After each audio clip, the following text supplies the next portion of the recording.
Warm greetings and welcome, dear audience.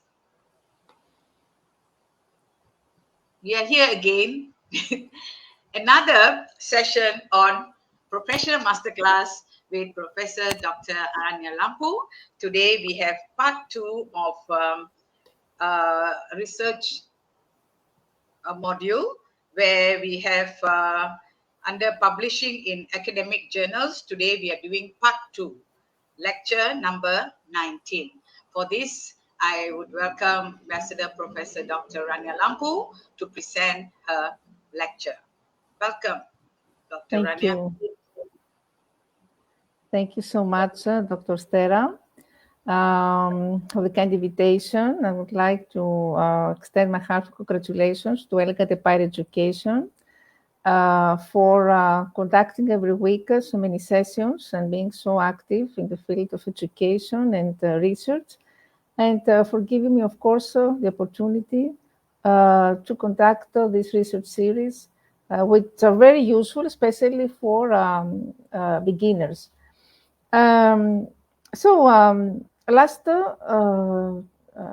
previous session, we already explored the field of innovative research, and we said that publishing is not just about sharing findings, but it's about making research visible, accessible, and impactful. So success in scholarly publishing requires not only strong research, but also an understanding of ethics, authorship, peer review, and strategies for reaching the right audience. So today we will describe some essential practices, from choosing the right journal, how we can choose the right journal, how to ensure transparency and integrity, how to embrace new trends such as open access, digital dissemination. And these insights are meant to empower you to publish with confidence, clarity, and purpose. So I will share now my presentation.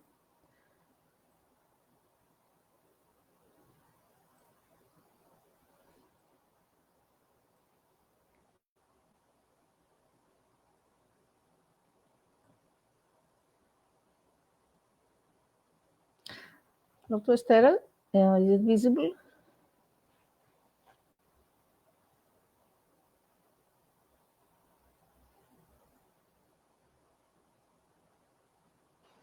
Yeah, it's okay. Visible now. It's moving. Yes. Okay. Yes. So, okay. Thank you. Last time when we concluded the session, you remember, Dr. Esther, you asked me to give some tips today about how we can use AI tools responsibly and without risking to copy paste, and of course without the risk of plagiarism.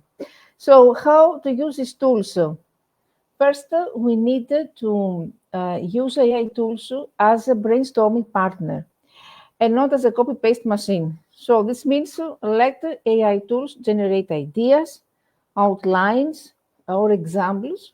So use these tools for brainstorming, but rewrite them in your own words and structure.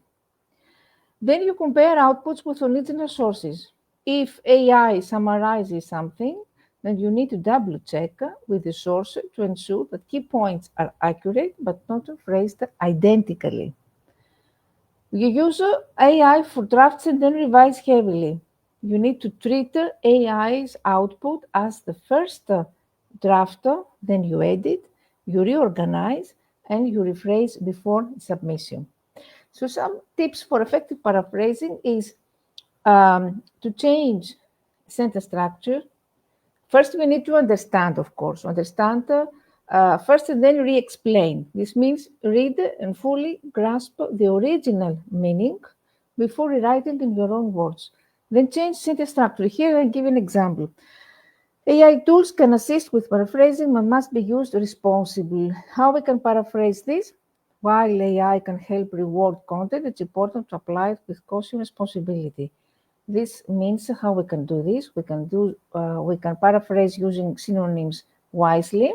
We don't just swap words, because shallow word swaps can still count as plagiarism if the structure stays the same. So we need to aim for deeper understanding. Condense or expand, this means summarize the idea more briefly or expand with your explanation to make it sound natural. And cite when it's necessary if the idea is not common knowledge and comes from a specific source, even a paraphrase requires citation. So we can give an example, or I can tell you a simple test that if your paraphrase looks too close to the original sentence, with just a few words change, this is not effective. If someone is unfamiliar with the source, can match it back or word for word that you have paraphrased well. So what we can do here, for example, I give you another example, artificial intelligence in transforming education by providing personalized learning experiences and automated administrative tasks for teachers. Here, the first step is to understand the meaning. What is the meaning here? AI is changing education. Second meaning, it helps personalize learning for students. Third meaning, it also reduces teachers' workload by automating tasks. So 3 points in this phrase. How you can create your own version? What you do is to create to start with structural change. Education, you can say instead, education is being reshaped by artificial intelligence, which customizes learning for students. It's the correspondent with personalization and streamlines teachers' administrative work. Structural change. After condensed summary, AI improves education by tailoring lessons to learners and handling routine tasks for educators. And then you can add an expanded explanation. Artificial intelligence plays a glowing role in education by adapting lessons to suit every student's needs and taking over time-consuming duties such as grading or scheduling, allowing teachers to focus more on teaching. So this is how you can create your own version. Structural change, or there are different paraphrase styles, and whether you adopt a structural change or condensed summary or expanded explanation. Of course, you need to compare with the original, so you need to take into consideration that words, form, and structure are clearly different, that the meaning is preserved, and that it's no longer a copy, but your own original work. So if you're using an AI tool, you can generate a draft, then apply the steps. You can break the meaning we set down into the message into core ideas. Then you rewrite it in your own sentence style. And then you add or remove detail to make it authentically your word. Now we can... Yes, Dr. Rania, thank you so much for the tips and the guidance. It's very clear. I'm very sure our audience will benefit from it. Thank you so much. Thank you. We will, in next sessions, we will dedicate some more sections on plagiarism, how we can avoid plagiarism. So this is just a small idea, but in other sessions, we can explore more about plagiarism. Because more and more, I'm a reviewer in many journals, and I receive many articles which are copy-paste by AI tools, and they are excluded. So we need to avoid all these issues of plagiarism. So I will share more tips in next sessions. So when we select... Yes, plagiarism is another important part where we need to learn about plagiarism because it's something serious in research area, right? It's serious because it undermines our academic integrity, and it can destroy your reputation as scholars, as researchers. That's why it's very serious. It's a critical element. Thank you. And there are many types of plagiarism. It's not only copy-paste. I think there are also other points that we will explore next session.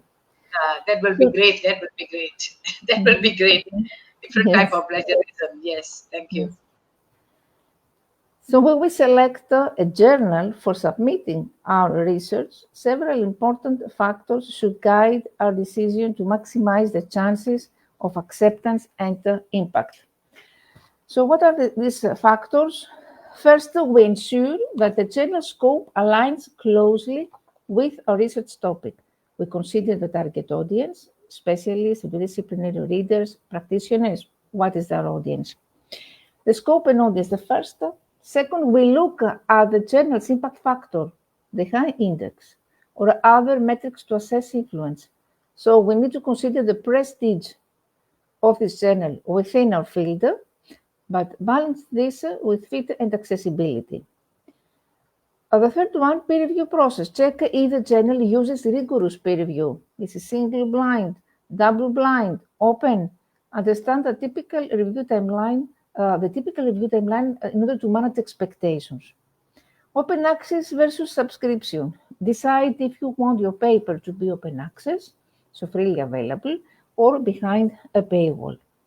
Consider publication fees, article processing charges or APCs for open access journals. Indexing visibility means that you need to ensure that the journal is indexed in major databases relevant to your filter, for example, Scopus or Web of Science or PubMed. So greater indexing means higher visibility and citation potential. The publication speed review average time from submission to publication, especially if timely dissemination matters.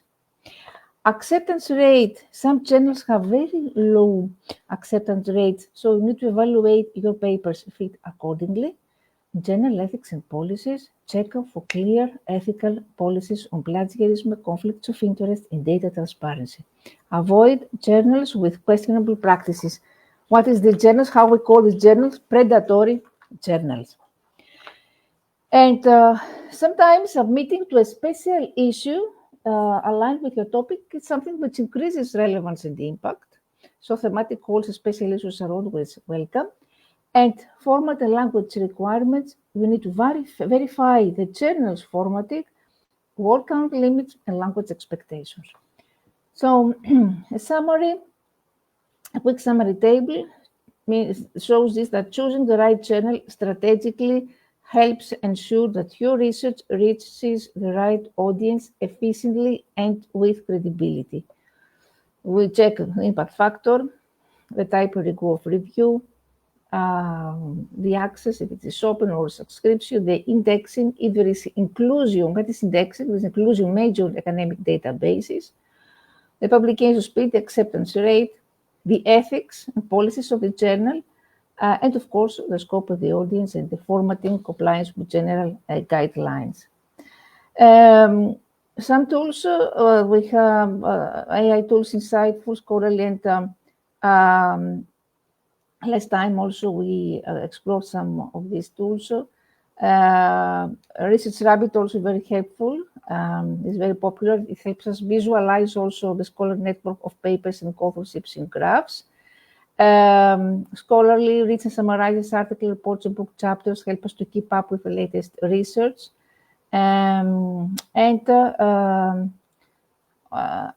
Also, Typeset is another tool. Trigger for everything, for every step of our research, and it helps us also to find, there are many of these tools help us find the right journal. So, SciSpace, ProofHub, all these AI tools, OpenRead, WordVise, the whole list, Killbot, for research, for writing, etc. So now, how can you assess the credibility and impact of a journal?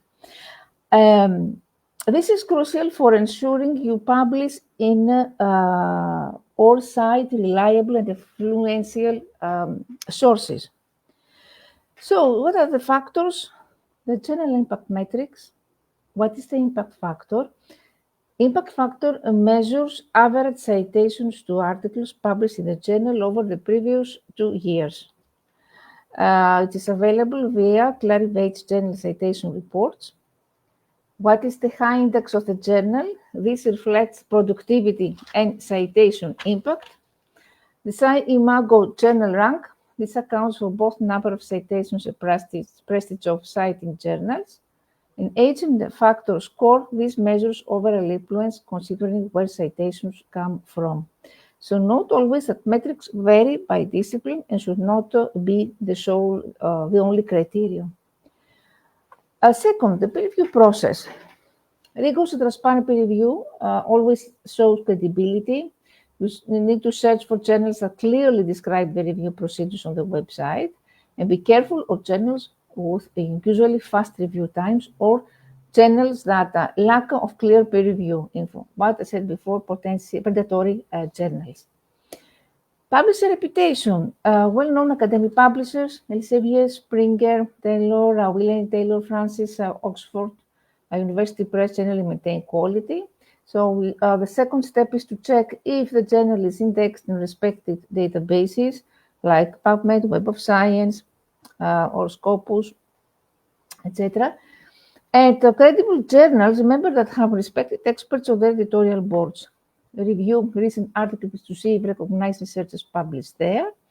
And you need to show transparency, to check the transparency about editorial policies and conflicts of interest.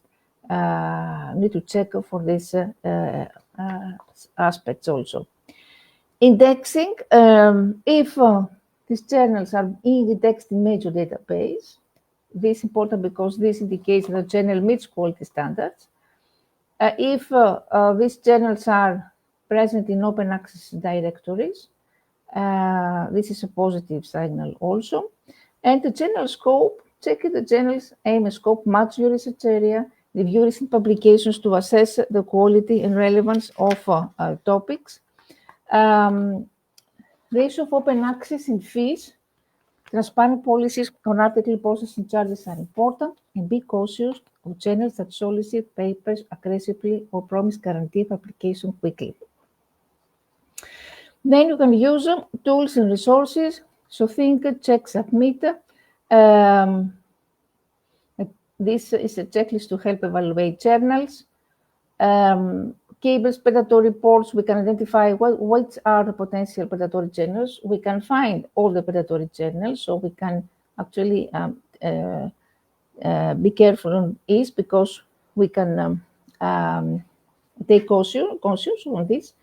And journal citation reports and Scopus for impact metrics. So this means that high impact factor plus respected indexing, plus strong peer review, plus respected reputable editorial board and clear policies, all these are factors for a credible, impactful journal. What are the red flags for predatory publishing? Predatory publishing can seriously harm a researcher's reputation, the integrity of their work. So some red flags are, first of all, we talk about aggressive and unsolicited emails. When you receive frequent, flattering or pushy invitations to publish or join editorial boards. Emails often contain poor grammar or generic greetings like dear researcher, etc. I think we all are have fallen victims of these journals. When there is a lack of transparent peer review, there are promises of unrealistically fast peer review or immediate acceptance. There is no clear description of the peer review process on the journal website. When editorial board members are missing, or they are unverifiable, or they have no relevant expertise, and sometimes real researchers' names are used without their permission. When there are unclear or hidden fees, article processing charges are not stated upfront, or they are unusually high. Fees requested after acceptance without clear prior disclosure. When there is a poor website quality, so websites with broken links, spelling or grammar mistakes, or unprofessional design is something which is a negative sign. When there is a lack of indexing information or false claims about indexing in reputable databases. The general scope is too broad or vague. So this means that it may cover an unreasonably wide range of topics, often unrelated, and when it aims to attract as many submissions as possible. No or fake impact factor.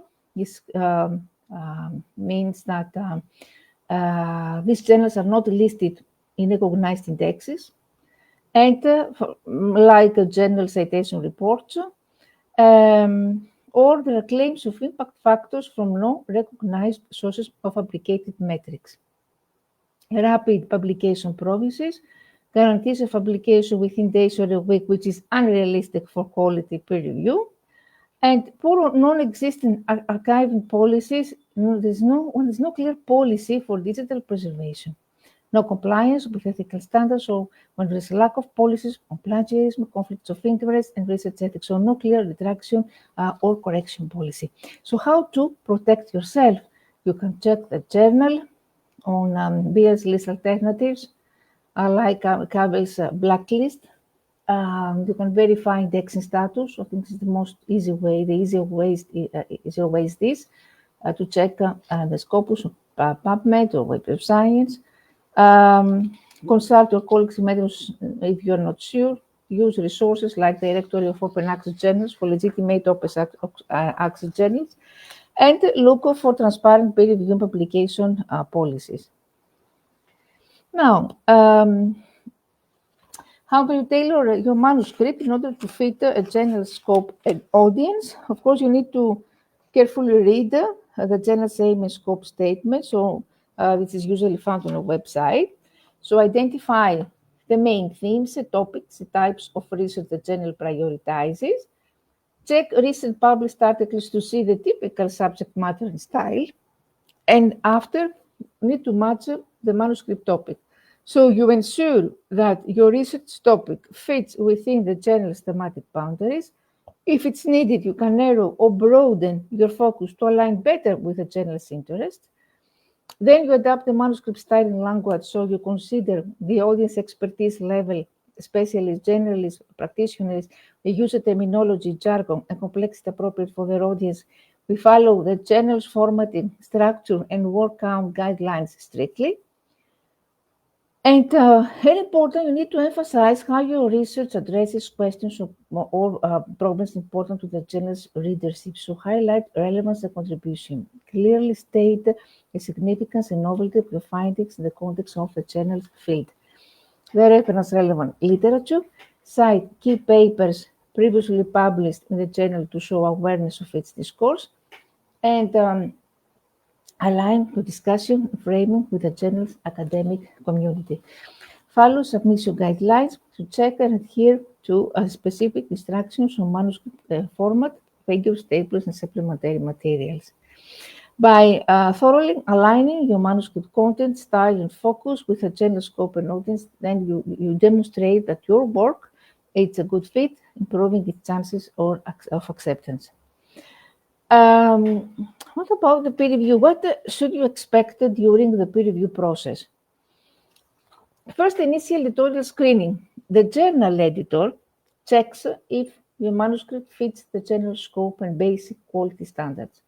They may desk reject if it's out of scope or clearly below the journal standards. Second, if your manuscript passes initial screening, the editor sends your manuscript to 2-3 experts, peer reviewers in the field. Reviewers are usually anonymous, depending on the journal's review model, this single blind, double blind, or open review.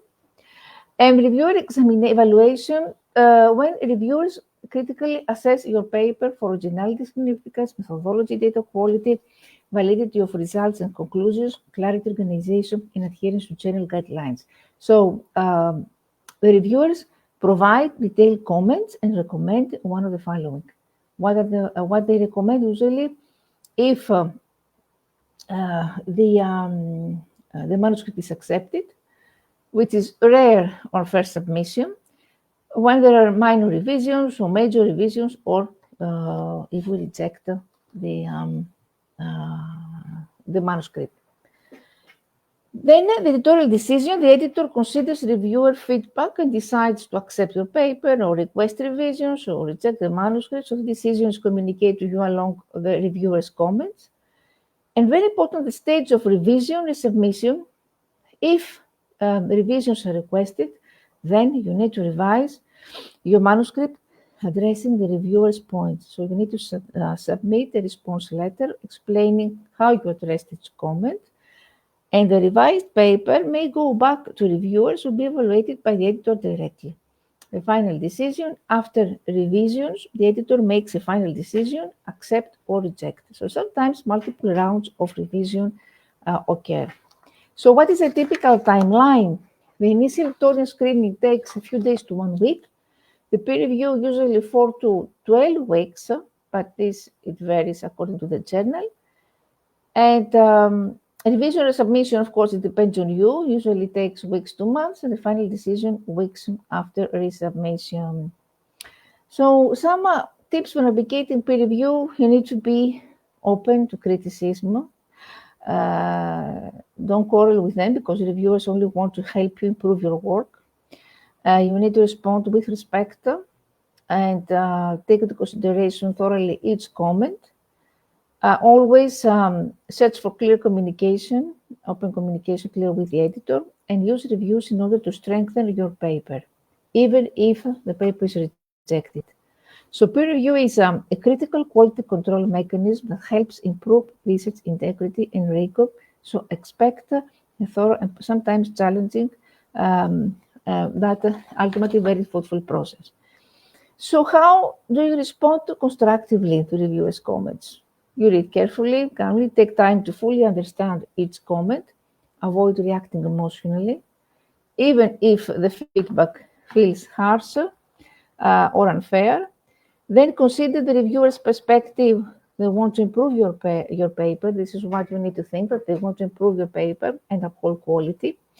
Then you organize the comments. What you can do, you can create a document listing each reviewer comment separately.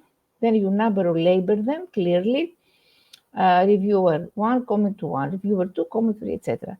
This makes your response clear and easy to follow. Respond point by point. So this means address every comment, even minor ones. For each, you can provide a clear, polite, specific response. You can use a respectful tone. Thank you for the suggestion. We appreciate this insightful comment, etc. Be specific and evidence-based to explain exactly what changes you made or why you did not make a change. So if you disagree with a comment, politely justify your position with evidence or reasoning. You revise the manuscript thoroughly, so make all agreed upon changes in the manuscript. You highlight or track changes as per the journal's guidelines and mention what changes were made. An example, we revised the method section, page 5, paragraph 2, etc. Keep your tone professional and positive, even if reviewers misunderstand your work. You need to avoid defensive or dismissive language. Show gratitude for their time and expertise. Provide a summary if needed. So some journals ask for a cover letter or a summary of changes. So you need to use this to highlight major revisions and improvements. Double check before submission. Ensure that your response letter and revised manuscript are consistent and proofread it for clarity and tone. Therefore, what we can say is an example. Thank you for pointing this out. We have revised the method section, page 7, paragraph 3, to provide a more detailed explanation of the statistical test used, including assumptions and software version. This is how you can reply after your revisions. Now, very important, what are some common mistakes that authors make during the revision process? When they skip or they dismiss critical feedback or when they react emotionally. So the tip is to address every comment thoughtfully when you disagree. Provide clear explanations or justify your choices respectfully. When you make superficial changes only, fixing minor issues but missing deeper structural or conceptual problems, this is another issue. And the tip here is to use revision as an opportunity to improve clarity, logic, and flow, not just grammar or formatting. So not superficial changes. Failing to follow journal guidelines. The mistake here is that we ignore formatting, the referencing style, or work count requirements. So what we need to do is to carefully review and adhere to the journal submission guidelines. When we submit without thorough proofreading, so when we overlook types, inconsistencies, formatting errors in the revised version, when we the tip is to proofread multiple times or have a colleague review our manuscript. Not updating the response letter clearly. What is the mistake? Mistake is not we write vague or incomplete responses to reviewers. This is the mistake, so we need to provide a detailed point-by-point response letter explaining how each comment was addressed, why changes weren't made. Overloading the manuscript with unnecessary changes. The mistake here is that we introduce too many unrelated changes not requested by reviewers. So the tip is to stick to requested revisions, save new ideas or experiments for future papers. Missing deadlines. The mistake is that we submit revisions late without communicating, and the tip is to plan our revision timeline carefully and communicate promptly if we need extensions. And failing to clarify changes in the manuscript. The mistake is that we revise text without indicating changes or leaving unclear what was modified. So what we can do here is to use track changes, highlight revisions, or provide clear markers to help editors and reviewers locate changes. Now, how to maintain confidence and resilience in the face of rejection? First, this means that you need to reframe rejection as part of the process. Understand that rejection is normal and it happens to everyone, even top authors and top researchers. It's rarely personal, more about fit timing or specific criteria. Remember that your worth isn't defined by paper or project, so criticism of your manuscript is not criticism of you as a person. And learn from your feedback. Use reviewers' comments constructively. Even tough feedback can help improve your work and skills. If the feedback is unclear, you can seek advice or for a second opinion. Stay goal-focused, and this means keep your bigger purpose or long-term goals in mind. Rejection is just a setback, not a stop sign. Acknowledge progress, submitting the paper, revising. All these milestones can build confidence. Build a strong support network, so share experiences with peers, with mentors, writing groups. Knowing others' fake rejection can be reassuring and motivating. You practice self-care, and this means manage your stress with other activities. So a healthy mindset fuels resilience, and keep writing. Persistence is always the key. Every rejection can bring you closer to success with refinement and effort. Now, ethical and responsible research. Here we can analyze what I mentioned before about the major types of plagiarism. So we can see, we can give some examples here, some types of plagiarism. Academic misconduct and plagiarism undermine always the integrity and trustworthiness of our research. First, direct plagiarism. When we copy someone else's work, word for word, without proper citation or quotation marks. This is a direct plagiarism. What is self-plagiarism or duplicate publication? When you reuse your own previously published work or data without acknowledgement or permission, presenting it as new. When you paraphrase plagiarism, when you rewrite someone else's idea or text too closely without proper citation. Inadequate citation, when you use others' ideas, data, or text without giving credit, even if it's paraphrased, again, this is plagiarism. And patch writing, when we pierce together phrases or sentences from sources with minimal original contribution or restructuring without citation. These are the main types of plagiarism.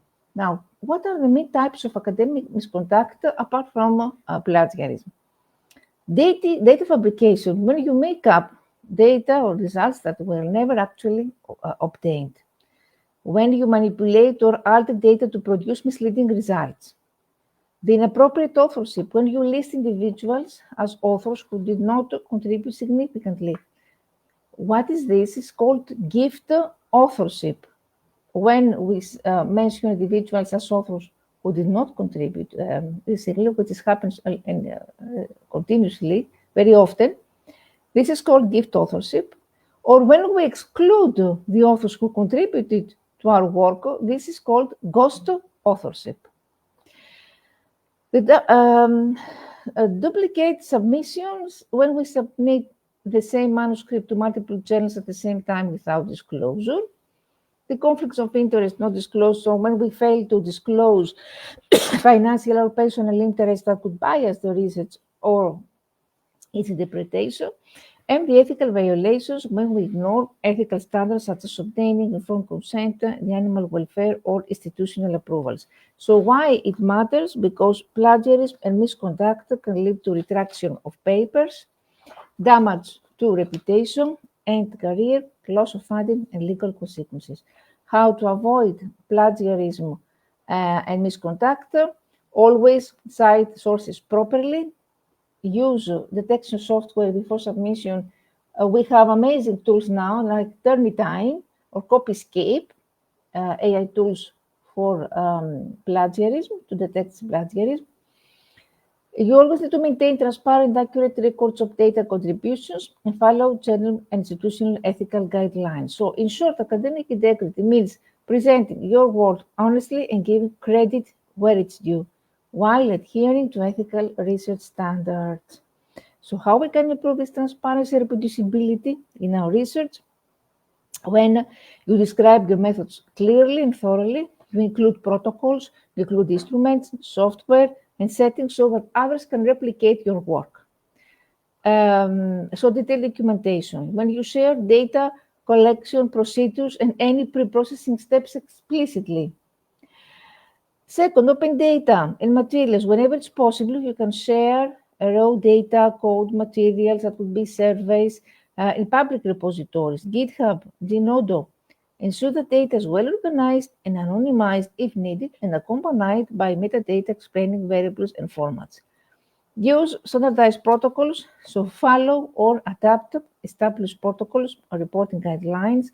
For example, CONSORT for clinical trials or PRISMA for systematic reviews, and this helps others understand and reproduce your steps. Transparent analysis, share analysis scripts and software versions, use version control tools like Git to track changes, prefer open source tools when it's possible. The pre-registration and register reports, so try to pre-register hypotheses, methods, analysis plans, or platforms like clinical trials, etc. Register reports undergo peer review before data collections or reducing bias. Report all findings, including negative or null results. Provide enough detailed figures, tables, supplementary materials for others to verify results. Encourage peer review replications or submit it to journals that support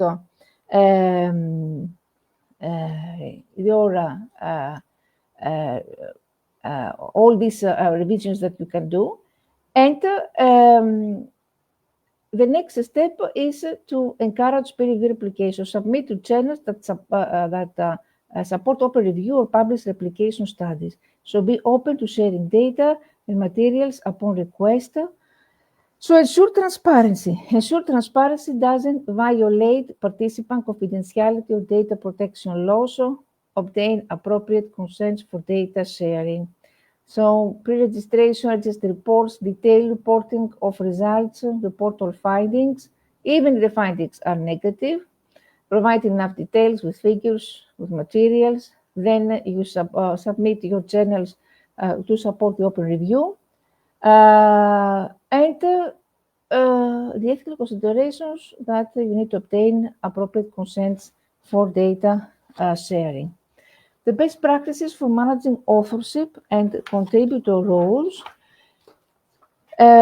Managing authorship and contributor roles ethically and transparently is actually a key to maintaining trust and fairness in research. So first, we need to initiate, for example, conversations about authorship criteria and order at the start of the project. We revisit discussions as the project evolves to reflect contributions accurately. Then we follow established authorship criteria. We use guidelines like those from the National Committee of Medical Journal Editors, which require what? Require substantial contributions to conception, design, data acquisition, or analysis. Second, drafting or critically revising the work, final approval of the published version, and unquotability for all aspects of the work. So after, define contributor roles clearly. Specify individual roles using taxonomies like credit. What is credit? Is the acronym for contributor roles taxonomy, which includes roles like conceptualization, data curation, formal analysis, funding acquisition, investigation, methodology, writing, original draft, writing, review, editing, etc.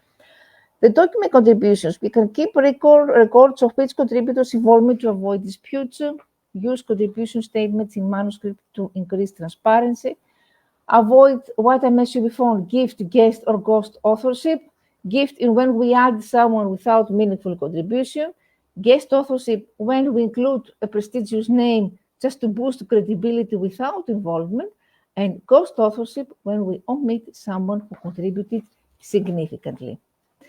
Resolve disputes early, address authorship conflicts through open discussion within the team, seek mediation from institutional ethics committees if needed, be transparent with journals, so disclose any conflicts of interest and contributions clearly in submission materials, and follow the journal's authorship policies carefully. Acknowledge non-author contributions or recognize individuals who supported the research but do not meet authorship criteria in the acknowledgement section.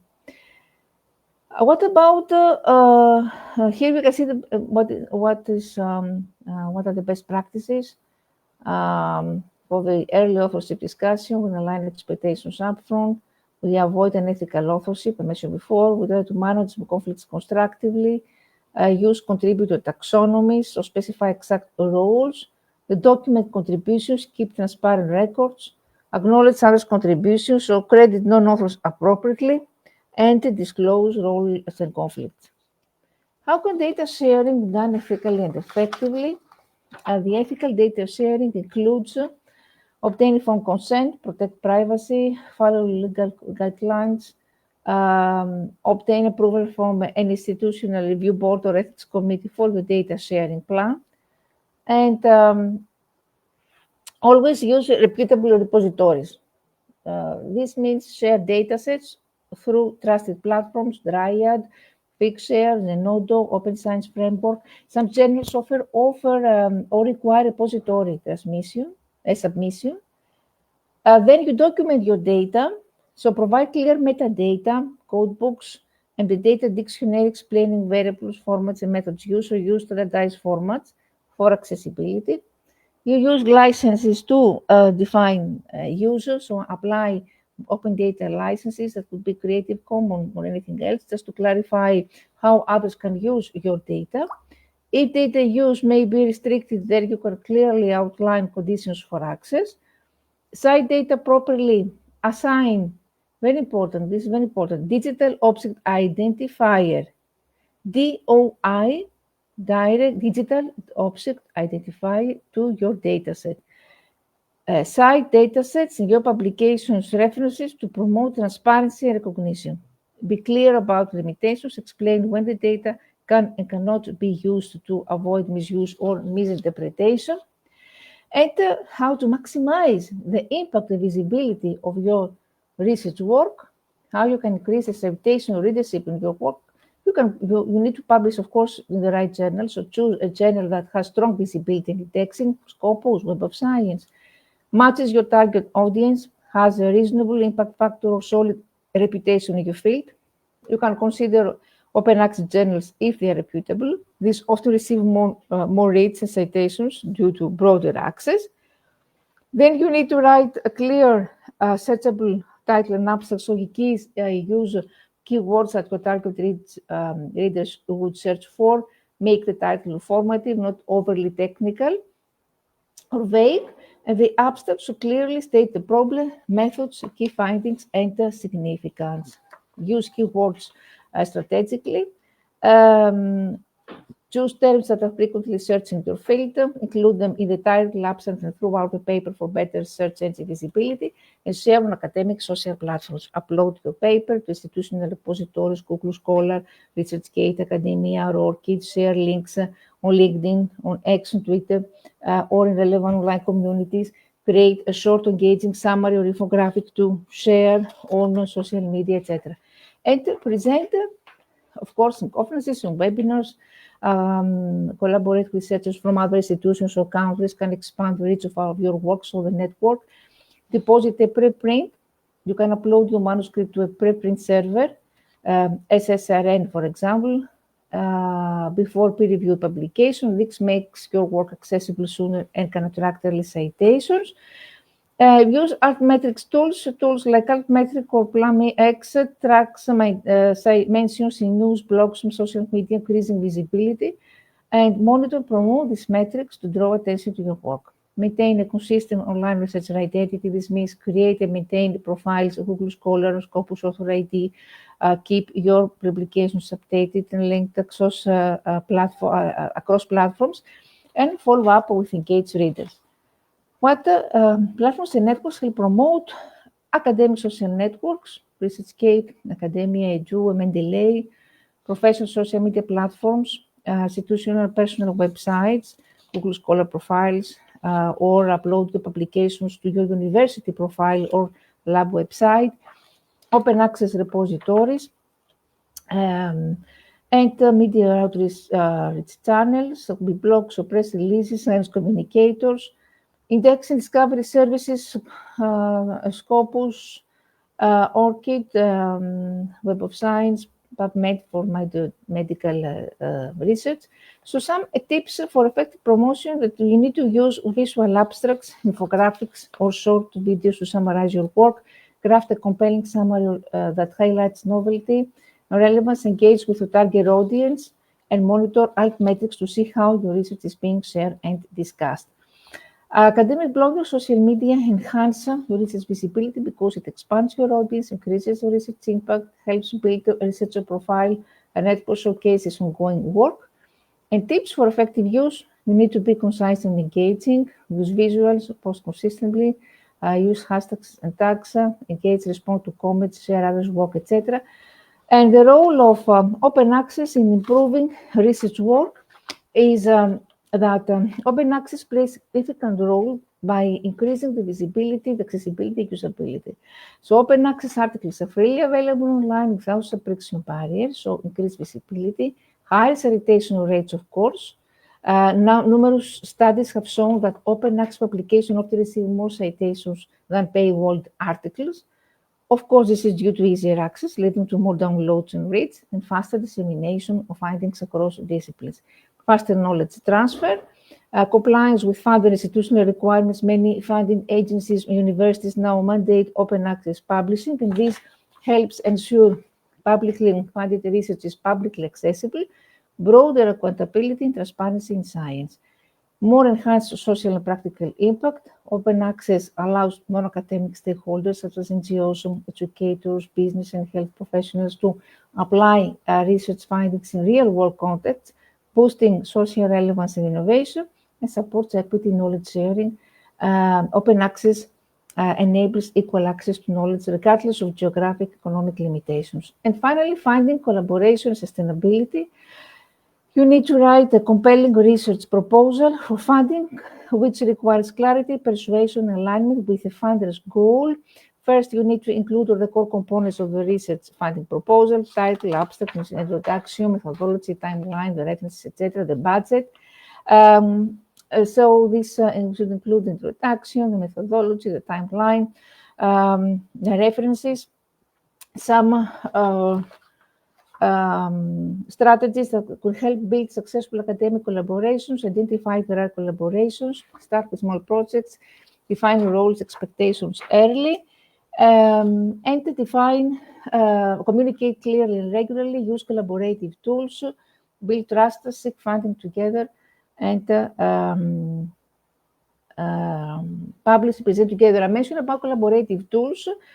Collaborative tools could be version control like GitHub, project management tools, like Trello, Asana, Notion, cloud storage like Google Drive or shared documents, overlay for Google Docs.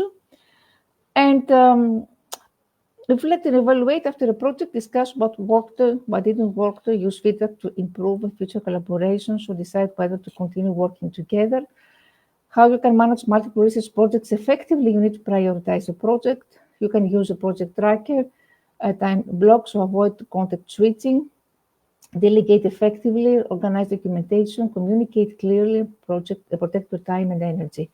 In order to sustain the long-term research productivity, you need always to set clear evolving goals, develop a consistent routine work, break projects into manageable tasks, collaborate strategically, stay current in your field, learn from your mistakes and feedback, maintain a healthy project pipeline, take care of mental, physical health, keep good records and data management, and seek mentorship and mentorship opportunities. So learning from experienced researchers and guiding new ones keeps you intellectually engaged and can renew your motivation.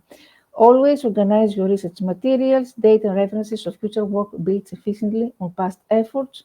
And remember that burnout kills productivity. So build in rest, hobbies, exercise, and boundaries, protect personal time, and celebrate non-academic achievements. Thank you very much for your attention. Yes, Dr. Rania, we have to thank you. We have to thank you. Really, you're really showering all of us with so much of knowledge and content. And your content is not just like ordinary content. I think this year we are going to give a unique award for you.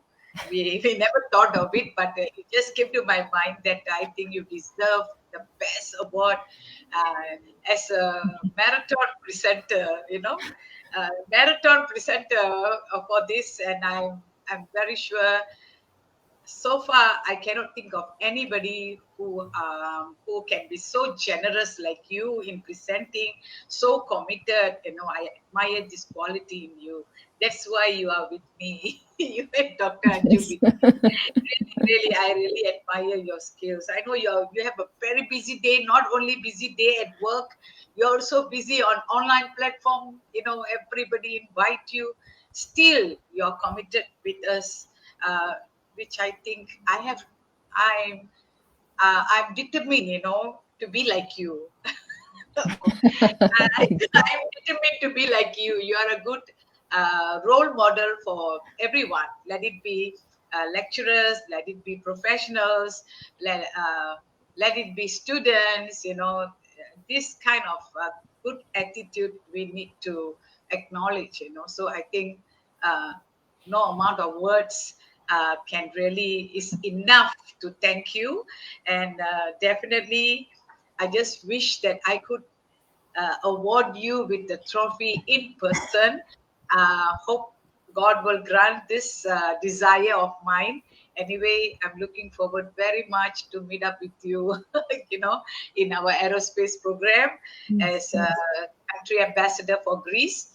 Yeah, so let's see. We don't know our tomorrow, right? So just hope for the best. And I thank you again, Ambassador Professor Dr. Rania Lampu, for your amazing, wonderful, in-depth, insightful sessions. Yeah. So, dear audience, thank you for being with us. I'm very sure all the presentation done by Dr. Rania benefits you so much. Thank you. We'll meet again next week. Next week will be the last subtopic under advanced level, and later we will go into master level. Yeah. So far nobody have committed. I think Dr. Rania Lampu has now completed 2 months, 3 months already. I think completed almost 3 months. 3 months, is really, that's why I call she's the marathon presenter, mentor and academician, it's really wonderful. Thank you so much, Dr. Rania, for your time and effort. Although we had some issues in the beginning, but we made it well. Thank you. Yes, thank you.